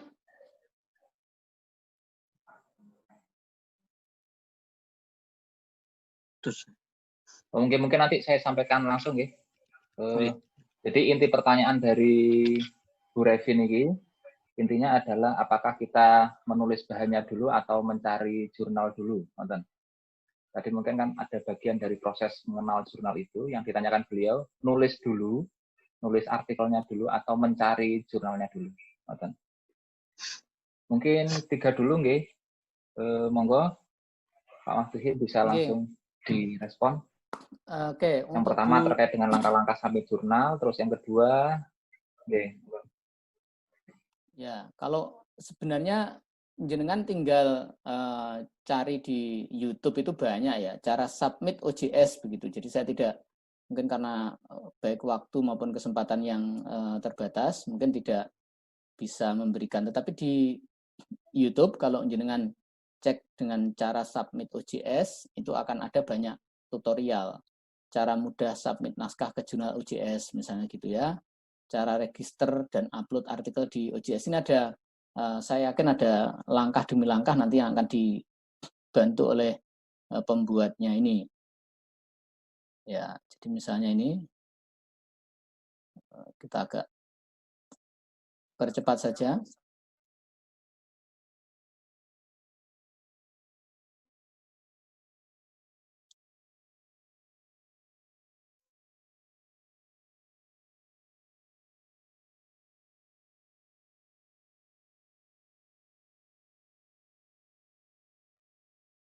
Nah, tak percepat saja misalnya.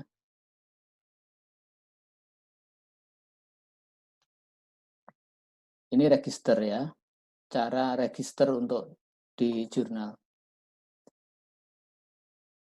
Ya, tapi intinya begini, nanti silakan Bu Nura ini nyari di YouTube. Ada banyak sekali resources yang bisa digunakan untuk ditonton di YouTube.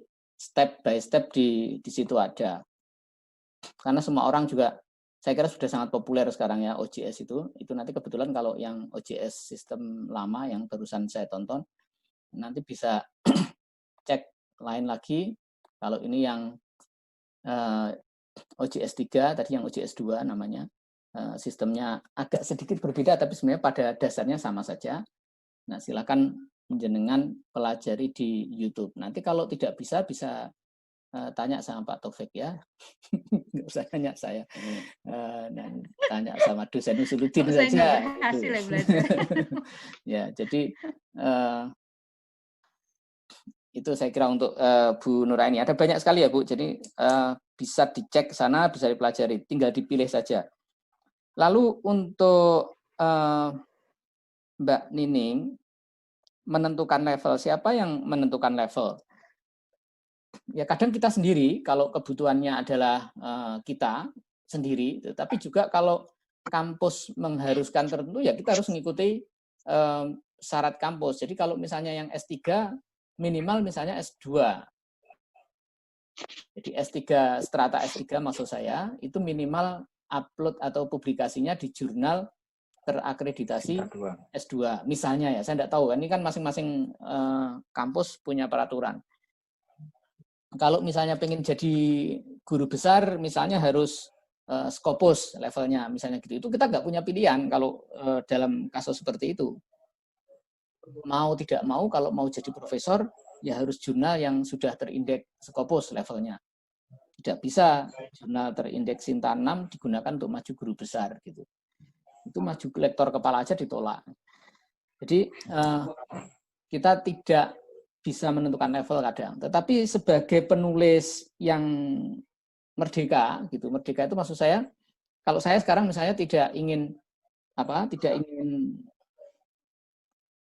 untuk maju guru besar, saya harus maju guru besar, tapi sekarang saya hanya pengen nulis saja, ya sudah saya nulis saja gitu.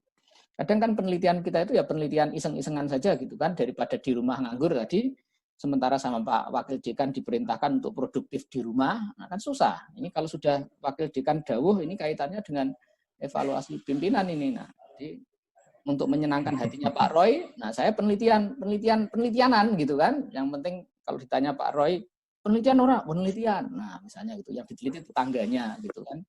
Terus kemudian kita kirimkan saja ke jurnal dengan level 6 gitu. Ini enggak apa-apa gitu. Kalau skripsi di UI harus terbit di jurnal enggak ini, Mas Mizan Habibi? Ada syarat lulus S1 untuk publikasi di jurnal enggak? Belum, Pak, belum. Belum kan? Oh, belum berarti ya enggak usah repot-repot Mbak Nining, jenengan enggak usah nulis di jurnal juga enggak apa-apa. Jadi ya malah lebih enak. Oh, tadi mungkin Pak Arif, mungkin hasil dari skripsi itu apakah bisa dilanjutkan? Itu yang pertanyaan yang kedua. Itu yang pertanyaan yang kedua. Belum saya jawab. Ya. Jadi yang pertama dulu. Oh, ini. Ya. Oh, nah, yang kedua itu, nah ini tergantung jurnalnya gitu. Kita harus tahu bahwa skripsi itu adalah publikasi. Jadi pada dasarnya skripsi adalah publikasi ilmiah gitu. Kalau kita menerbitkan skripsi dalam bentuk jurnal, di jurnal, itu artinya kita melakukan republikasi, menerbitkan ulang, daur ulang gitu ya. Jadi dulu skripsi 150 halaman, dirangkum menjadi 30 halaman atau 20 halaman. Intinya kan sama sebenarnya, mau 160 halaman, mau 30 halaman, biasanya pertanyaan risetnya sama, jawabannya sama, datanya bahkan juga data yang sama dengan penelitian kita gitu. Maka sifat seperti itu adalah sifat daur ulang. Tergantung jurnalnya mau menerima atau tidak gitu. Jadi jurnalnya yang akan menentukan, bukan siapa-siapa. Saya mengelola jurnal di UIN itu akreditasinya S3 ya. Kita itu kadang menerima skripsi kalau baik. Skripsi yang bagus, terus kemudian kebetulan kita kekurangan naskah. Tadi saya cerita kalau pengelola jurnal itu rata-rata kekurangan naskah. Ya kita terima, karena memang kita nggak punya pilihan. Tetapi pada dasarnya kita nggak mau daur ulang seperti itu. Nah, jadi skripsi itu adalah publikasi ilmiah. Nah, saya tidak tahu apakah ini relevan atau tidak, tetapi Kementerian Agama itu baru saja mengeluarkan kebijakan bahwa skripsi bisa diganti dengan publikasi di jurnal. Saya termasuk yang waktu di prodi saya sendiri, itu berpendapat saya enggak setuju kalau apalagi kalau itu diwajibkan ya. Kalau sekedar sebagai alternatif, orang boleh menyelesaikan S1 dengan skripsi atau dengan publikasi di jurnal, silahkan. Tetapi kalau publikasi di jurnal sebagai ganti dari skripsi, itu berat. Kenapa? Jangan dikira publikasi di jurnal itu gampang. Katanya karena ini sedang corona, terus kemudian kita publikasi di jurnal. Tidak ada ceritanya, karena corona terus publikasi di jurnal menjadi lebih gampang daripada skripsi. Itu yang bikin peraturan belum pernah bikin skripsi mungkin. Ya maaf, ini sampai ke Menteri Agama nanti saya ditegur saya nanti. Tapi memang saya begini loh, jadi skripsi atau jurnal itu hanya cara publikasi, nggak ngaruh dengan corona atau tidak corona gitu ya. Bahkan bisa dikatakan publikasi di jurnal itu lebih sulit. Kenapa? Kalau dengan skripsi kan kita bisa mengatur waktunya dengan pembimbing. Pak, ini kalau bisa 3 bulan selesai. Kalau bisa ngomong ke prodi, kalau bisa ini segera munakosah, segera revisi dan seterusnya. Kalau jurnal kan nggak bisa kita kendalikan seperti itu. Kita submit ke jurnal, jurnalnya punya jadwal baru akan terbit tahun depan misalnya. Gimana kita maksa? Padahal kita pengen segera lulus. Kenapa pengen segera lulus? Karena kata mahasiswa saya sudah berjanji sama orang tua saya wisuda tahun ini, misalnya begitu. Kamu nggak bisa memaksa pengolah jurnal, Pak, saya mau diterbitkan karena saya sudah berjanji wisuda tahun ini sama orang tua saya. Nggak bisa. Nah, karena itu publikasi di jurnal itu jangan sampai menjadi pengganti dari skripsi. Kalau alternatif, monggo. Alternatif itu ya boleh-boleh saja kalau misalnya ada orang yang mungkin sejak semester 4 bisa publikasi di jurnal, nah itu kan hebat itu. Itu membuka peluang bagi anak-anak yang super cerdas, istimewa, bisa mempublikasikan di jurnal ilmiah pada saat semester 4, nah nanti dia nggak usah mengerjakan skripsi. Nah itu bagus, tapi kalau sebagai pengganti skripsi tidak. Nah jadi kalau skripsi diterbitkan di jurnal, sekali lagi, itu tergantung pengelola jurnalnya. Apakah mereka mau menerima daur ulang atau tidak. Kalau tidak ya berarti ya nggak usah. Gitu. Lalu dari nggih, sampun nggih Mbak Nining nggih? Iya, Kak. Nggih, matur nuwun. Mbak Revi tadi apa Mas mau? Atau cari jurnal? Oh, bahan dulu atau cari jurnal? Gitu. Nulis artikel dulu, penelitian dulu.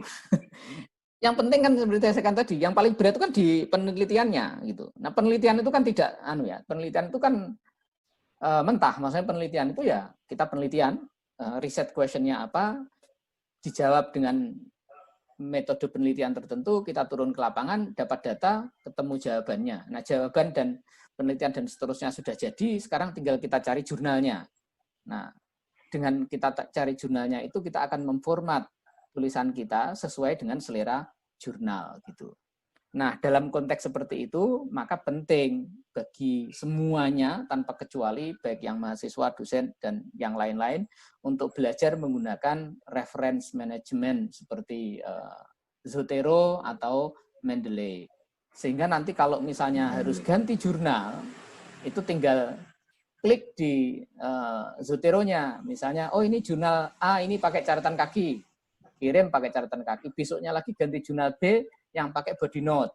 Nah, tinggal klik di Zotero-nya, ganti body note.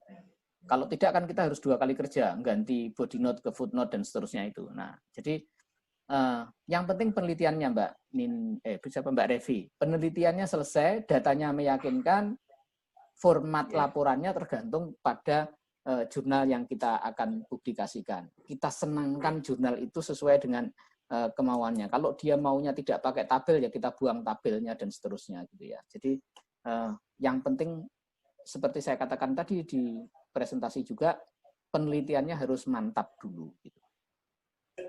Sampun, Mas Mizan? Pak, dikit lagi. Oke. Mbak Revi katanya ada sedikit lagi ya? Siapa yang mau masuk? Ya, bagaimana kalau seandainya itu Mbak Revi. literatur, Pak? Maksudnya? Yang apa? Yang nggak ada penelitian seperti jurnal literatur gitu. Saya termasuk penganut madhab yang termasuk di Al-Jami'ah, kami termasuk penganut madhab yang tidak ada penelitian tanpa penelitian, tidak ada artikel tanpa penelitian. Jadi yang dinamakan publikasi ilmiah itu ya wajib penelitian. Bagaimana dengan penelitian literatur. Beda loh ya, penelitian literatur dalam arti studi teks. Misalnya ya, jenengan penelitian tentang naskah babat Tanah Jawa misalnya gitu ya. Itu literatur kan, Tanah Jawa itu, babat itu literatur. Tapi itu penelitian teks, bukan penelitian literatur. Nah, itu penelitian memang itu. Bukan penelitian lapangan, tapi penelitian literatur. Nah, berbeda dengan kalau misalnya riset pustaka sekedar sebagai tinjauan pustaka atau literatur review. Itu kan kita meneliti semua penelitian tentang topik kita. Nah, bagi kami biasanya kalau penelitian literatur seperti itu hanya sebatas pengantar menuju riset. Jadi upaya menemukan state of the art, menemukan peta riset terkini, itu hanya berfungsi untuk mengantarkan kepada apakah penelitian kita mempunyai nilai kebaruan atau tidak. Gitu. Jadi kalau sekedar penelitian pustaka, itu hanya akan membantu kita untuk mengantarkan kepada kesimpulan bahwa penelitian-penelitian dalam literatur yang terkait dengan bidang yang kita teliti, itu sudah mempunyai temuan sampai titik ini. Belum ada misalnya, kalau misalnya kita bicara tentang penelitian di PAI misalnya, belum ada misalnya penelitian yang mengaitkan antara tingkat kerohanian orang dengan kepatuhan untuk membuka masjid atau nutup masjid misalnya gitu. Jadi orang Jumatan atau tidak Jumatan itu sekarang kan kita tidak tahu apakah orang tidak Jumatan itu karena malas Jumatan gitu. Atau karena dia memang berpandangan bahwa Jumatan itu membawa madorot, misalnya gitu. Nah, ini barang baru, belum pernah diteliti. Nah, harus penelitian lapangan tentang itu. Tidak bisa hanya teorinya saja. Oh, teorinya orang yang tidak mau sholat Jumat itu males, misalnya gitu. Atau teorinya orang tidak mau Jumatan itu menurut perkiraan saya karena dia pendukung masyarakat. Tapi harus tetap hasil literaturnya itu menunjukkan jalan kepada kita untuk menemukan penelitian lapangannya. Itu pandangan saya, Mbak ya. Tetapi saya tahu persis, selain saya, itu ada yang berpendapat demikian. Contoh, saya punya teman kuliah di UNS S3-nya, gitu. Kemudian dia cerita, dia bisa publikasi dari disertasinya itu menjadi 3 atau 4 publikasi. Nah, salah satu bentuk publikasinya itu adalah publikasi literatur review. Ya, kalau ada jurnal yang mau memuat literatur review saja ya silahkan. Tapi literatur review itu bukan penelitian ilmiah gitu ya. Itu pengantar kepada penelitian ilmiah gitu, untuk menemukan novelty. Nah, setelah ada novelty-nya ya kemudian kita garap itu novelty menjadi penelitian yang ilmiah. Gitu Mbak. Kira-kira itu atau bukan yang ditanyakan kira-kira? Masih connect nggak ini Bu atau Mbak Revi? Ya gimana Pak? Ya cukup saya rasa. Oke. Mas, moderator? Ya. Moderatornya halo, mana? halo.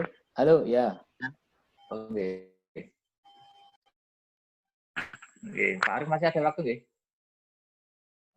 Ya, monggo. Tambah sedikit nggak apa-apa. Oke, monggo bagi teman-teman. Mohon izin kepada panitia, nampaknya ini eman-eman kalau kita sesuai dengan jadwal. Mohon izin untuk menambah sedikit waktu. Pada teman-teman silakan kalau ada mau yang bertanya kembali. Sudah tidak Saya ada. mau masuk, Pak. Oke, monggo.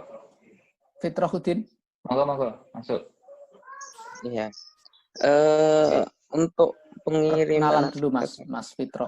Oh, perkenalan, saya dari Prodi Aktualisasi ya, FIAI UII. Yes.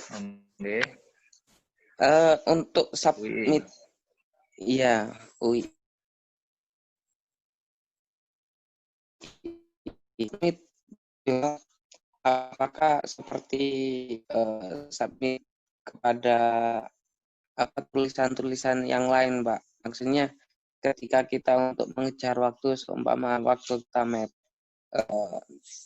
diwajibkan untuk jurnal syarat lulus atau mana, apakah bisa satu jurnal atau satu artikel itu bisa dikirimkan ke semua itu, Pak? Maksudnya semua publisher gitu.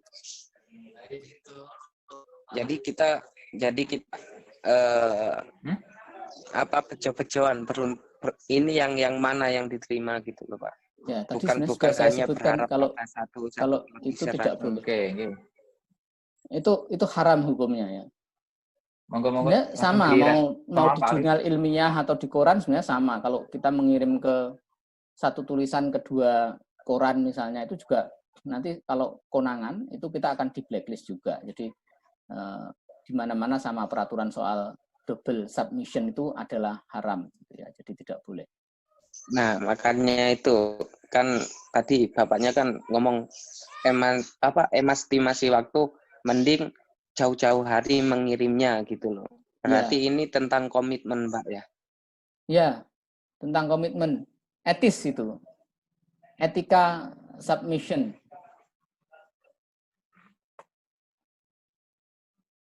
Nah, terima kasih Pak jawabannya. Sehingga kami sebagai yang mungkin pengen atau yang mengikuti pelatihan ini bisa menjaga komitmen atau etika kita gitu loh, Pak. Terima kasih. Oke, Mas Fitro.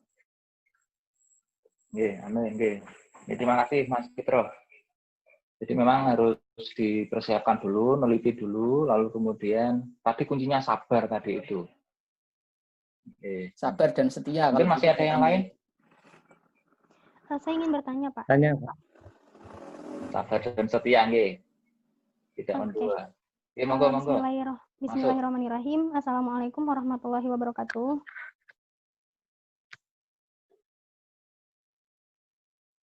Silakan. Ya, perkenalkan saya Afrana Dila, Pak, dari Prodi Ekonomi Islam MIAI. Saya ingin bertanya, yang pertama, ketika jurnal kita sudah kita kirim ke email penerbit. Nah, biasanya dari pihak penerbit akan mengkonfirmasi bahwasanya jurnal kita sudah dikirim ke email mereka itu tenggang berapa hari dari setelah pengiriman. Lalu yang kedua, apabila setelah terjadi konfirmasi dan nantinya kita diminta untuk revisi dan sebagainya, nah misalnya sekarang bulan Juni gitu, tulisan kita itu misalnya udah melewati fase revisi dan sebagainya, sehingga nantinya akan disubmit kayak gitu. Nah, jika nanti publikasinya di bulan Oktober, apakah penerbit akan menginformasikan ke kita bahwasanya tulisan kita disubmit di bulan dekat-dekat ini gitu, setelah ACC misalnya bulan Juli, atau menunggu sampai dengan jadwal penerbitan selanjutnya, yaitu misalnya di bulan Oktober. Mungkin segitu dari saya, Pak. Sekian, Assalamualaikum warahmatullahi wabarakatuh. Terima kasih pertanyaannya. Tidak bisa dijawab dengan mudah. Yang pertama begini, mungkin asumsinya kurang tepat ya. Sekarang itu hampir tidak ada satu jurnal pun yang menerima submission lewat email. Jadi submission itu harus melalui sistem OJS. Tadi saya sudah menjawab ke Bu Nur Aini di pertanyaan pertama. Monggo Mbak Afra siapa tadi? Untuk jenengan belajar submit OJS di YouTube ada banyak banyak contohnya ya. Jadi tidak ada email. Itu yang pertama. Yang kedua, seberapa lama itu tergantung jurnalnya gitu. Tidak ada satupun keseragaman yang saya bisa ceritakan gitu. Saya mengelola 2 jurnal, pernah submit di beberapa jurnal ya macam-macam gitu. Tidak ada kecepatannya itu relatif tidak ada bisa distandarkan. Jadi ya bisa 1 minggu langsung ditolak gitu bisa, kemudian ada yang 1 bulan langsung ditolak juga bisa, ada yang 6 bulan tapi diterima juga bisa gitu. Jadi kita bahkan tidak tahu. Kalau ditolak biasanya lebih cepat karena kan namanya ditolak kan tinggal ngirim kemudian kita nolak gitu kan. Nah, tapi kalau diterima biasanya lebih panjang waktunya. soal kapan terbit juga seperti saya sampaikan, tidak semua jurnal bahkan itu bisa terbit tepat waktu. Mayoritas jurnal itu tidak terbit tepat waktu. Mayoritas loh ya. Jadi karena itulah yang S1, S2 sedikit sekali, karena mayoritas untuk memenuhi tepat waktu terbit saja sudah susah. Seperti saya sampaikan tadi, ada jurnal yang mungkin terbit baru 2018 sampai sekarang ini. Jadi kalau 2018, nah ini kadang kalau yang naik pangkat juga harus menghitung itu harus memastikan kapan tanggal cetaknya atau tanggal terbitnya. Belum tentu kita submit 2020, terbitnya 2020 gitu. Bisa jadi 2018 atau 2019 malah gitu kan. Jadi Anda submit sekarang Juni 2020, tapi terbitnya itu kembali ke masa lampau. Jadi pakai mesin waktu begitu, terbitnya tahun 2018, edisi 2018 akhir atau 2019 awal, itu sangat mungkin terjadi. Jadi tidak ada standarnya. Berarti Pak, kalau untuk misalnya gitu penerbitan, mungkin misal contohnya kan kemarin saya coba lihat yang di IAIN Tulung Agung, itu penerbitan selanjutnya sekitar bulan Oktober. Nah, andai kata misalnya tulisan kita ACC gitu ya Pak ya, apakah bisa dikabari menjelang Oktober atau akan dikabari mendekati jadwal penerbitan gitu Pak? Tidak ada standar juga. Jadi tidak ada, ya. Kita kan tidak tahu apakah mereka punya naskah untuk terbit bulan Oktober atau tidak. Iya. Jadi kalau mereka sudah punya naskah itu, mereka nggak akan menerbitkan bulan Oktober walaupun kita sekarang submit Juni. Jadi saya misalnya di jurnal saya, jurnal inklusi, kita sebenarnya punya naskah untuk sampai pokoknya 2020 sudah full lah kita. Walaupun belum terbit sekarang di online-nya, tapi kita daftar naskahnya sudah full sebenarnya. Jadi kalaupun misalnya submit sekarang, tidak akan terbit tahun ini. Gitu. Ya. Tapi kalau misalnya andai kata disubmit, mereka akan ngabarin kita kan Pak?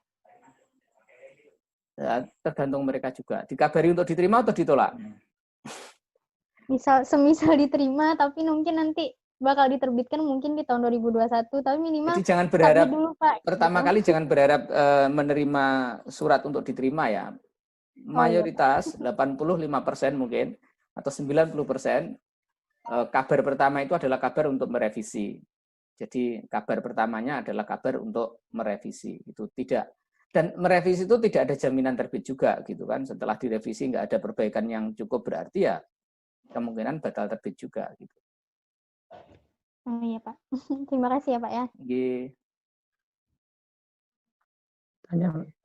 Tanya Mas. Monggo yang lain masih ada waktu. Oke, monggo. Tanya. Assalamualaikum warahmatullahi wabarakatuh. Pak Dwi ya.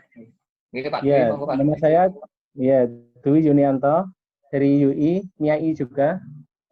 Mau tanya, kalau kasusnya karena nggak tahu terlanjur mensubmit 2 jurnal, itu gimana cara menghandle salah satunya? Gitu ya. Segera ditarik, Pak. Karena untuk komunikasi, ya? Segera ditarik. Oh, maksudnya caranya gimana? Sudah terbit? Iya. Dua-duanya sudah terlanjur terbit? Belum. Iya, kalau belum kan terbit, gampang. Baru mensubmit. Kalau baru submit, caranya gimana? Jenengan segera memutuskan untuk menarik. Kita biasa kok menerima penarikan artikel itu biasa. Jadi jenengan kirim email, menghubungi editornya, naskah ini batal saya submit karena sudah saya submit di tempat lain gitu. Oh, gitu. Ya. Makasih. Ya. Ya. Oke, masih ada lagi Bapak Ibu? Cukup. Sudah cukup ya kayaknya. Sudah tenang sekali suasananya. Karena di-mute semuanya. Oke. Kalau sudah tenang. Oke. Mudah-mudahan ini kenyangnya pada level cukup begitu. Kalau kekenyangan nanti juga malah nggak baik, Yang terpenting daripada diskusi ini adalah nanti tindak lanjut. Sekarang ilmunya sudah dapat, nah nanti segera menuju kepada langkah yang pertama, setidaknya mengenal dunia jurnal terlebih dahulu, lalu kemudian identifikasi diri kita, lalu kemudian nanti menikahi jurnal. Oke, ngoten nggih. Jadi mungkin ada satu motivasi dari Pak Arif Maftuhin sebagai bekal teman-teman, khususnya saya pribadi untuk semangat menulis begitu. Monggo Pak Arif juga mungkin closing statement. Saya tadi barusan nonton YouTube-nya Dodit itu loh, Dodit orang Blitar yang jadi stand up comedy itu. Dia ditanya sama Agus Kotak Tulungagung itu, Mas Dodit, apa pesan dan pesannya untuk YouTuber baru gitu? Kan sesama YouTuber cari subscriber kan. Nah, terus kemudian jawabannya Dodit itu diharapkan adalah jawaban yang memotivasi kepada para YouTuber baru untuk bisa berkreasi. Jawabannya Dodit tapi mengejutkan saya sekali gitu ya. Dia menjawabnya apa? Wes rasa YouTubean. Jadi diminta motivasi malah jawabannya adalah wes rasa YouTubean. Mungkin saya juga akan menjawab yang wes rasa ngirim nang jurnal. Jadi sebenarnya saya nggak tahu, saya bukan motivator yang baik sebenarnya untuk Bapak Ibu untuk menulis. Tapi begini sajalah, saya ingin sampaikan bahwa saya mungkin atas nama seluruh pengelola jurnal itu kesusahan nyari naskah gitu ya. Jadi itu mitos kalau mengirimkan tulisan ke jurnal itu ditolak, itu mitos. Karena kenyataannya seluruh pengelola jurnal itu susah cari naskah. Saya mengelola jurnal S1 Al-Jami'ah itu, jenengan silahkan dicek Al-Jami'ah. Al-Jami'ah itu bahkan yang 2019 belum genep gitu. Ini sudah 2020, tapi 2019 saja belum genap. Kenapa? Karena tidak ada naskah yang masuk dan layak diterbitkan di Al-Jami'ah. Itu S1. Nah, di S2 juga begitu. Di jurnal S3 juga begitu. Kita semua kesusahan mencari naskah. Jadi jenengan silahkan menulis. Karena etalase untuk memamerkan tulisan itu sangat banyak banget. Gitu ya. Jadi hanya tinggal menunggu Bapak Ibu nulisnya kapan. Gitu Mas Mizan, saya kembalikan waktunya. Saya tidak cukup jadi motivator yang baik mungkin.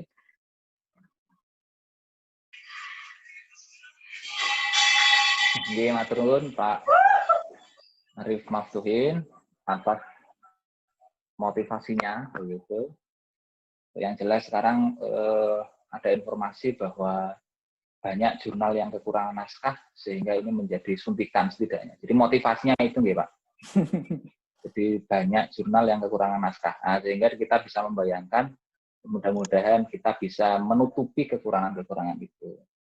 Sekali lagi sebagai junior saya mengaturkan terima kasih pada Pak Arif Maftuhin sudah kerso berbagi pengalaman dan juga tadi ide-idenya begitu. Mudah-mudahan ini menambah bekal bagi teman-teman, khususnya mahasiswa di S1, S2, maupun yang sedang S3.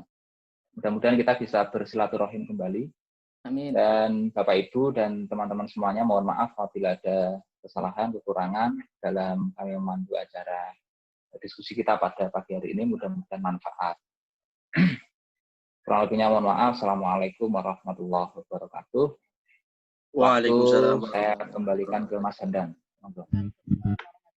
Terima kasih kepada Bapak Muhammad Mizan Habibi yang telah memandu acara training online penulisan karya ilmiah bagi mahasiswa dan umum dengan materi tadi mudah publik jurnal ilmiah yang telah diberikan Bapak Dr. Arif Maftuhin. Terima kasih kami ucapkan sebesar-besarnya. Sebelum kita tutup, kami dari panitia mengajak kepada seluruh peserta untuk ikut kembali, yaitu training online kepenulisan karya ilmiah, yaitu sesi 2 Sabtu minggu depan 4